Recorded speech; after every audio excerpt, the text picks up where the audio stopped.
رقت عيناي شوقا ولطيبة ذرفت عشقا فأتيت إلى حبيبي فاهدأ يا قلب ورفقا صل على محمد. Mata kuliah Ulumul Quran. Mata kuliah Ulumul Quran ini berisi mengenai ilmu yang mempelajari kitab yang diturunkan kepada Nabi Muhammad sebagai wahyu, yaitu Al-Quran.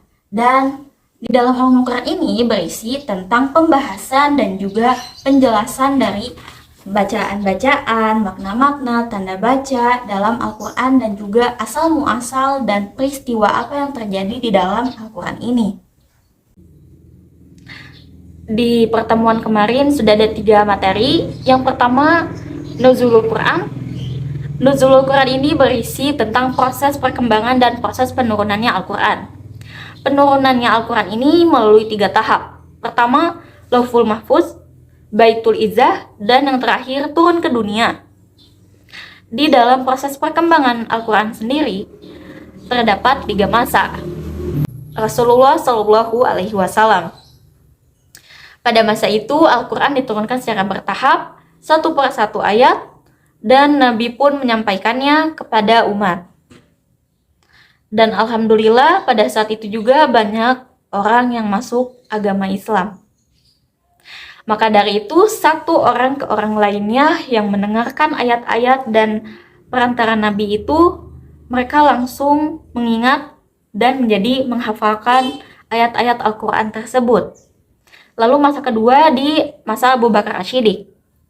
Masa Abu Bakar Asy-Syiddiq ini sayangnya terjadi peperangan Yamamah, di mana pada saat itu banyak penghafal Al-Quran tewas karena mengikuti peperangan tersebut. Sepertinya husnul khotimah ya, amin. Lalu ada masa ketiga, yaitu masa Ali bin Abi Thalib. Sayangnya di masa ini banyak aliran-aliran yang melenceng, sehingga banyak sekali terjadi perdebatan tentang Al-Quran ini. Maka dari itu, para kalangan sahabat Nabi yang terdekat dengan Nabi, mereka itu berunding bagaimana bisa untuk kedepannya Al-Quran ini tuh ada gitu. Al-Quran ini tuh umat-umat muslim di masa mendatang tahu bagaimana isinya, penjelasannya seperti apa, ayat-ayatnya bagaimana. Tapi ada kalangan sahabat yang menentang atau sepertinya ini tuh tidak terpikirkan. Tapi di sisi lain ada satu sahabat Nabi yang menyarankan agar adanya media tulis agar tersampaikan. Maka dari itu, pada saat itu juga mengumpulkan pelepah kurma untuk menjadikan media kertas menulis dan mengumpulkan kerangka-kerangka lainnya, lalu mengisi tinta dan menuliskan ayat-ayat Al-Quran melalui mencari orang-orang yang pada saat itu terdekat dengan Nabi dan menghafal Al-Quran. Pada akhirnya Al-Quran pun dibukukan. Materi kedua yaitu bab Asbabun Nuzul. Asbabun Nuzul ini pengertiannya ada 2 kata. Pertama, asbab yaitu sebab.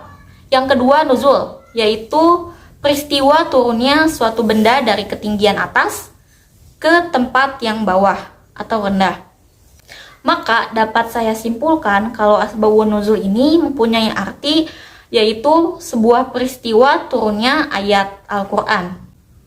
Asbabun nuzul ada 2 keterangan, yaitu peristiwa dan juga pertanyaan. Di dalam peristiwa ini saya akan memberikan contoh. Salah satu kisah ini menarik loh, karena di peristiwa Saun Nuzul ada seorang yang menjadi imam ketika sholat, tapi dia keadaan mabuk. Karena mabuk, dia itu salah membacakan surat Al-Kafirun. Maka turunlah Quran surat An-Nisa ayat 43 yang artinya, "Hai orang-orang yang beriman, janganlah kau menghampiri sholat sedangkan kamu dalam keadaan mabuk, sehingga kamu tidak mengerti apa yang kamu ucapkan." Maka dari itu ada kriteria rukun sholat, yaitu dalam keadaan sehat. Asbabun nuzul kedua yaitu berdasarkan pertanyaan. Pada saat itu ada seseorang yang bertanya kepada Rasulullah tentang apa itu roh? Bagaimana sih kok bisa ada roh? Maka dari itu turunlah Quran surat Al-Isra ayat 85 yang mengatakan, dan mereka bertanya kepadamu tentang roh. Katakanlah roh itu termasuk urusan Tuhan, dan tidaklah kamu diberikan pengetahuan melainkan sedikit lalu mengetahui riwayat dari syara ataupun itu sendiri. Nah teman-teman, ada yang menarik loh.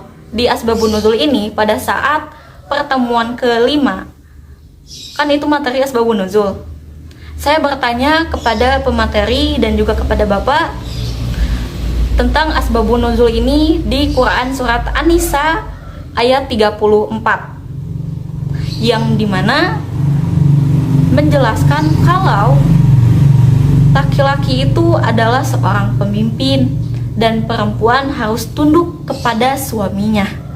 Dan di ayat tersebut itu tentang perselisihan suami istri. Tapi sayang sekali, walaupun sudah tercantumkan asbabun nuzul dalam Al-Quran di bawahnya itu, tetap saja banyak sekali dari kalangan masyarakat kita yang kurang mengerti akan arti tersebut. Jadi sering disalahgunakan. Maka dari itu, adanya asbabun nuzul kita itu supaya tahu, oh ini tuh artinya seperti ini, peristiwanya seperti ini. Kata pemimpin itu bukan berarti wanita itu selalu di nomor 2 kan. Tidak ya, perempuan juga bisa nomor 1.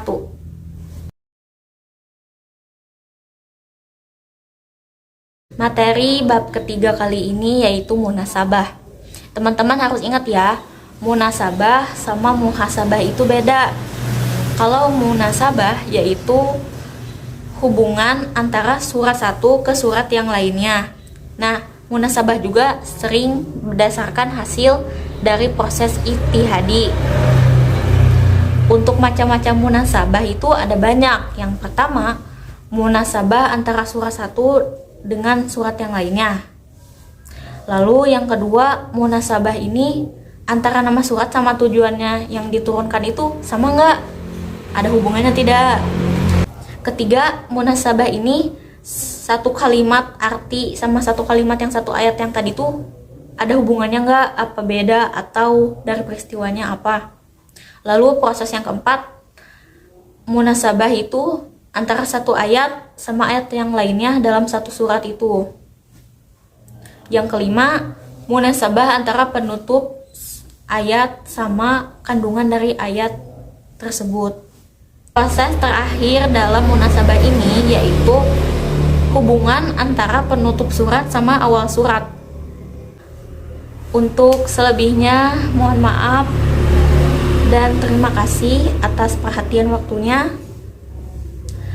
Sekali lagi, wassalamualaikum warahmatullahi wabarakatuh.